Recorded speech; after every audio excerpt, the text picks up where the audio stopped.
So this is Women's Leadership Success. And in our last episode, our guest, David Garfinkel, told us about how leaders use story to influence, inspire, and persuade. But today, the topic is more personal. Namely, how to use stories in your personal business life. David Garfinkel is the author of the #1 bestseller, The Persuasion Story Code, and he's back with us today to talk about how to use this kind of story to apply for a job, sell a new idea, and a lot more. Best of all, David says anyone can tell persuasion stories because they are not that different from how we already speak in conversations. Welcome to Women's Leadership Podcast, showing you how to influence people, improve your performance, and advance your career. Brought to you by women's leadership and career expert Sabrina Brahm and womensleadershipsuccess.com. Here's your chance to meet women trendsetters leading the way to success, accomplishment, and balance in business and life. No matter if you're a manager, CEO, or entrepreneur, join Sabrina for coaching and no-nonsense advice to improve your career and bottom line. Welcome, David.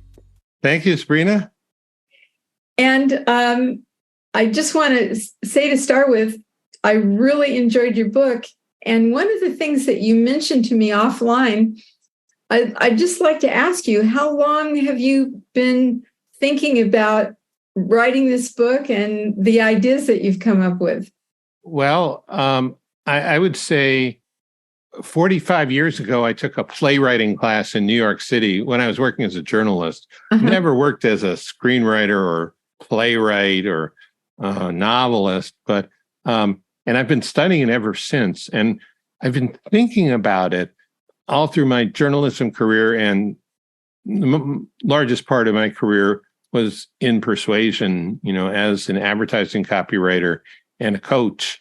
And so long time, 40 years. And then, of course, the last 8 months, getting this book ready. Of course, I thought it'd be done in 3, but, twice as long and twice as expensive. And, so I've been thinking about it intensively a lot. Why is this different than so many books out there? I mean, that's my experience, but why is this different? What made you want to get your point across here? What's different about it? Well, I realized, a lot of people had created a shrine to the hero's journey, which is something Joseph Campbell started. I don't think he set up the shrine, but he certainly didn't discourage it when Bill Moyers was interviewing him on PBS.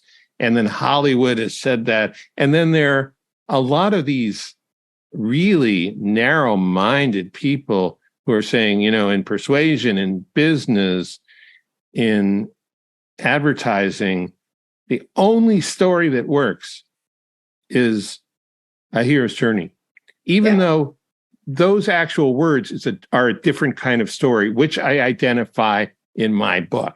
I mean, they're hypocrites without even realizing it, and the fact is, the hero's journey describes what a complicated, deeply personally meaningful movie or novel or play or video game. That might be the skeleton or the underlying structure of that. But it's not how we talk in everyday life, certainly not in business, certainly not with our families. Maybe when we sit around the campfire and somebody tells a long story, it might be a hero's journey story. But most of the time, it's not what we do. So I realized no one was saying this, and people were being given really bad information. And I thought someone's got to stand up and correct the situation. Why not me? Yes, and you did a great job. Well, thank you. So how will a persuasion story help someone achieve their personal goals? Okay, so I'm going to start with a premise. And the premise is that you are mainly responsible for achieving your own goals. That is, in the beginning, you have to be the spark and the fuel initially. It's got to come from you. A lot of people get sidetracked by trying to achieve someone else's goals or try to achieve something that they think they're supposed to, but they don't really want. But let's get that part out of the way. That's really a different conversation. So when you want to do it, when you're the spark and the fuel initially, that's just the first part. Then things change. It's sort of the Tom Sawyer effect. You start painting the fence, eventually people are going to come around and then say, hey, what are you doing? Hey, can I have a turn at painting the fence? And so at some point, and this point usually comes after you've got momentum and commitment to the goal, then people want to help you, but they may not know how to help you, or they may only be open to it. They still need to be persuaded. And so what you say to them at that point can make all the difference. If someone wants to help you and they want to do exactly what you had in mind or exactly what you need, great, but life doesn't always work that way. Sometimes they want to help you in a way that you don't want. So how do you gently guide them to helping you in the way that you do want, in a way that will work better, that you'll feel better about, more than what they initially had in mind? So a persuasion story will work much better than an argument or simply a blunt request. No, don't do this, do that. Can you give us a definition again of a persuasion story? So I'm going to apply for a job and I want to persuade them. So what are the elements that I need in the persuasion story? Well, okay. So in a situation like that, so the definition of a persuasion story is a story that upon hearing it, someone is more willing to agree to something. And that something might be respect, being open, curiosity. So you need to kind of have some objectives. The idea with persuasion stories is that each one is a step on the path to a yes. And sometimes you're only one step away, and one step is all you need. But just as often, there are a few steps you have to take. Let's say you're applying for a director job, and the hiring manager says, well, why do you think you're the best person for this job? Or some other standard interview question. And so maybe the standard response is you mentally take out your resume and you recite a list of degrees and certifications and accomplishments. But that's kind of silly, really, right? I mean, they've already read that on your LinkedIn page or your resume or your application. Right. What might work much better would be a personal origin story. I cover 4 types of origin stories in the book. One that would work really well in a job interview situation is the qualifications track record story, where you're giving some of the same information, but you're doing it in a story. You're weaving together 2 or 3 intriguing highlights from your past that show that the person can visualize, they can experience it as you're telling it, that you have performed in an unusually impressive way under difficult circumstances. Or maybe if you're applying for a job where there's a lot of creativity involved, you could tell a discovery story about how you discovered skills, techniques, or approaches that particularly pertain to the job you're applying. Or let's say, okay, everyone who has held the job that you're applying for before has held an engineering degree, but you have a degree in history. And maybe your interviewer brings that up as a possible disqualification.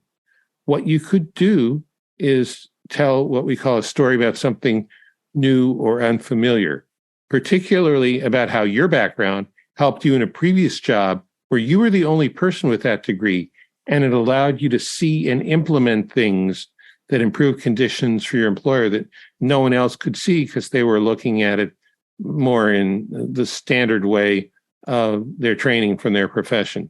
By telling this kind of story, you reassure your interviewer that your new or unfamiliar qualifications might actually be a better fit for the job that they're offering. I like it. And the other thing that, as I'm listening to you, I'm realizing that to do a good job at this, besides reading your book, I need to practice and make sure I've got this down before I go to the interview. That you really want to have your story, you want to know your story well. I want to tell you a story about one of my clients who is off the charts in the results he gets. He's a marketing guy, and he has taken simple assignments and turned them into perpetual income streams for his entrepreneur clients. Mm-hmm. But he didn't think much of it, and he wasn't getting paid quite as well as he should be. And so I had him put together a chart. What did they ask you for? What did you do? What are the results? And then the fourth step, turn that into a story. And he's got like 15 of them. He did 3 of them. He just sent me an email today, and he said he just got on the phone with somebody, and he realizes that actually formulating this into a story was much more impressive and much more impactful.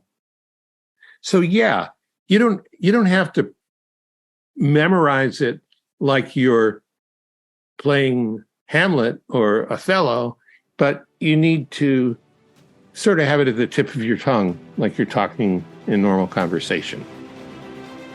Hello, dear friends and fellow Women's Leadership Success podcast followers.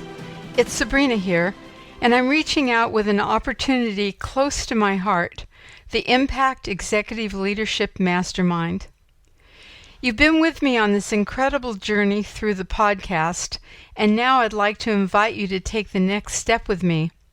Imagine being part of an exclusive community of like-minded, accomplished executives, your personal board of directors, where we encourage trust, transparency, and psychological safety. In this mastermind, you'll uncover your true passions, exchange transformative ideas with high achievers, learn to speak up with self-confidence, and engage in continuous learning. Your influence and job satisfaction will soar to new heights.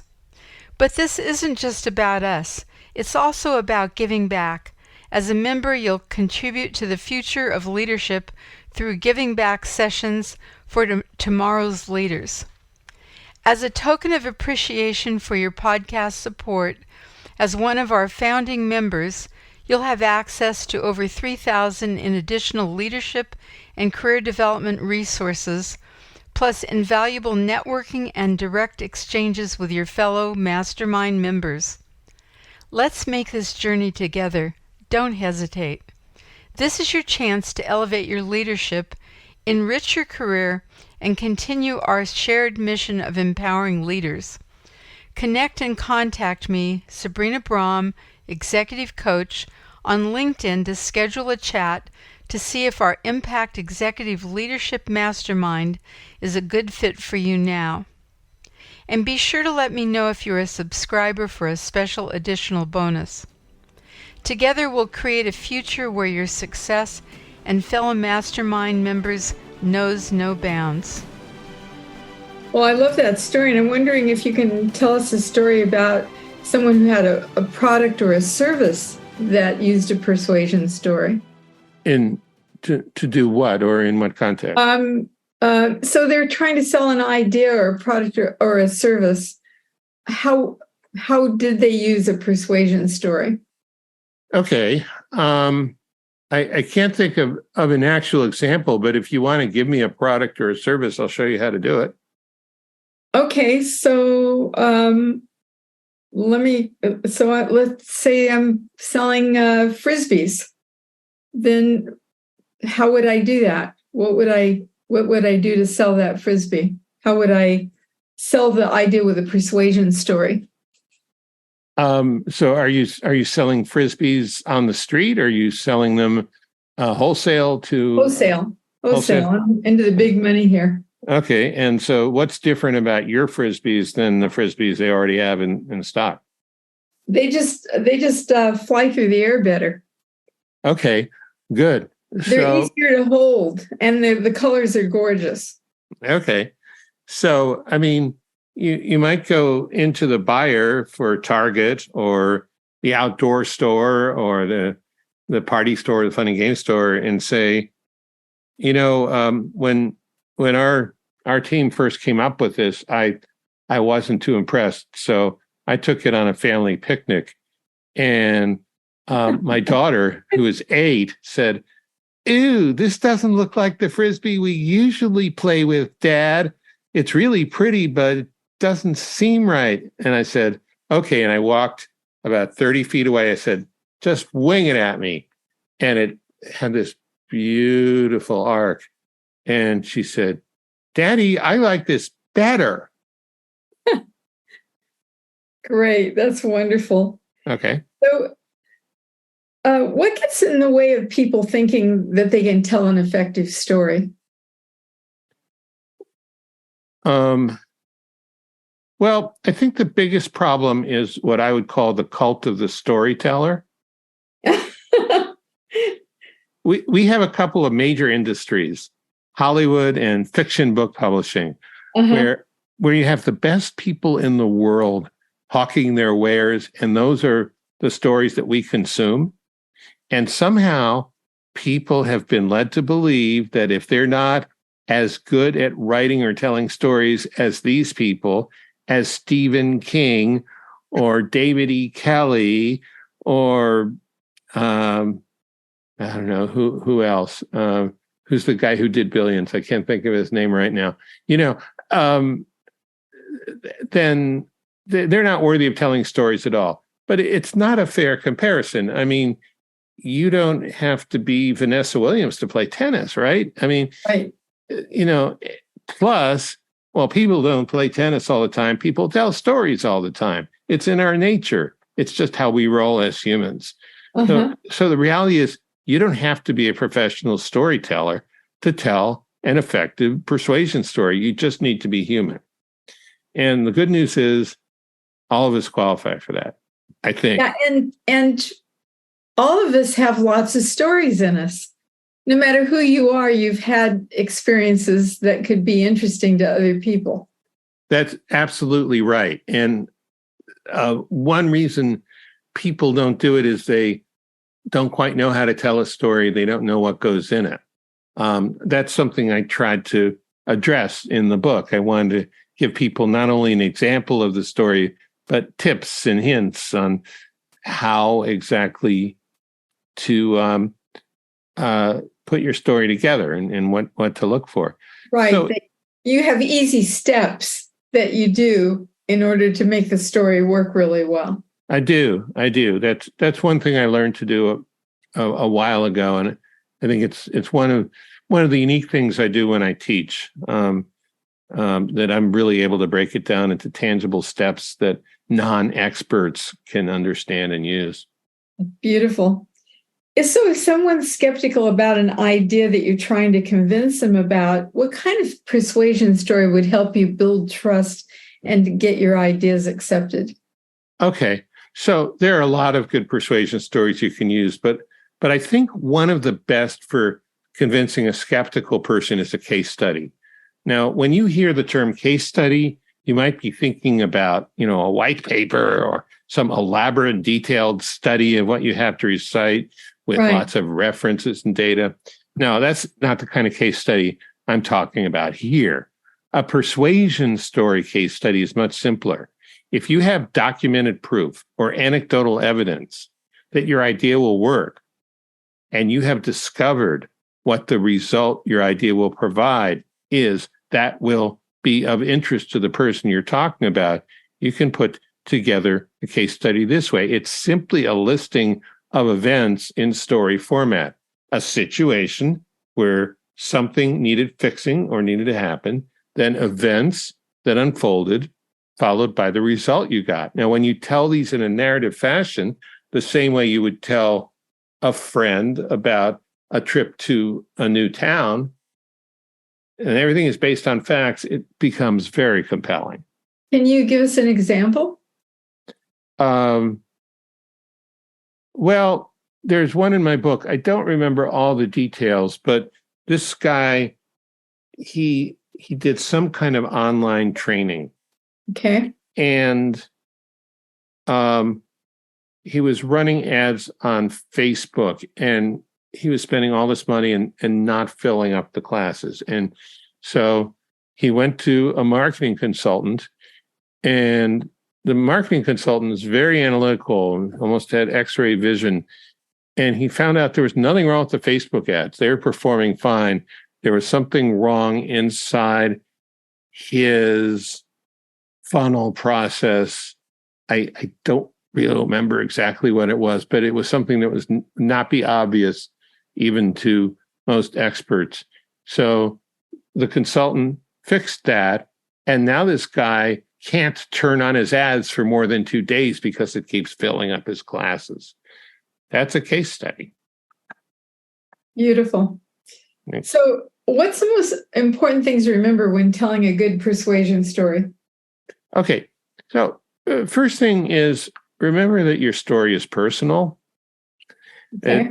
It's a communication between you and a person or people that you're talking to. And this may sound obvious or pointless to mention, but it's not. A lot of people check out mentally and emotionally when they're talking, and that robs the story of its power. So you want to stay connected to who you're talking to when you're telling the story. The second thing to remember is remember your objective. If it's an origin story, your objective might be to make your listener aware of the events that led up to the present moment. If it's a reassurance story, your objective might be to reassure your listener, ease their doubts and their worries. Tell your story with your objective in mind. It will make a difference. And finally, it'd be a good idea to work out your story in advance and then boil it down to the most concise conversational format that you can and practice it a few times. Let it become familiar. Let it become a part of you. But remember, when you tell it, it needs to come across like you're having a conversation, not repeating something that you memorized. So, David, give us some ways we can put these ideas into action. Okay, so here's some action steps for you. 1, make a list of recurring situations, things that happen over and over again, and upcoming events, something you're keenly aware of in the future, where you could benefit from using a good persuasion story. 2, from that list, pick one recurring situation in your life and one upcoming event where a persuasion story could come in handy. 3, for the situation and event, write out a description of how it's going now and how you'd like it to go. Put together a persuasion story to get you to how you'd like it to go. If you'd like further guidance and examples, get my book on Amazon, The Persuasion Story Code. That's beautiful. I want to thank you so much for coming on the show today. It's been very informative, exciting, and I'm looking forward to changing my stories so that I can persuade people better. Thank you so much, David. You're welcome. Thank you, Sabrina. Wait, keep listening. If you like this show and want to learn more on how to be a transformational leader, I have a special offer for you and a gift in just a moment. Thanks for following me on LinkedIn, where you can get more leadership tips from me. And also, I really appreciate you sharing, liking, and giving me a review in Apple Podcasts or your favorite podcast platform. Remember, if you consider yourself a current or future high-potential executive that wants to have influence, impact, and radically increase your income, I invite you to reach out to me on my contact page on womensleadershipsuccess.com so we can connect. Lastly, be sure and check out my action for traction for this episode in the show notes at womensleadershipsuccess.com. You will get 3 easy but powerful steps you can take immediately, plus some downloadable articles and videos based on this interview to help you truly be a transformational leader. Bye for now. See you soon. Thank you for joining your host, Sabrina Brahm, on another Women's Leadership Podcast. If you have questions or comments, you can email her at sabrina@sabrinabrahm.com. Since 1989, Sabrina and her team have helped hundreds of women managers, business leaders, and entrepreneurs with valuable trainings, articles, books, and executive coaching. For additional tips, interviews, and free access to Great Leaders Today mini course, visit www.womensleadershipsuccess.com.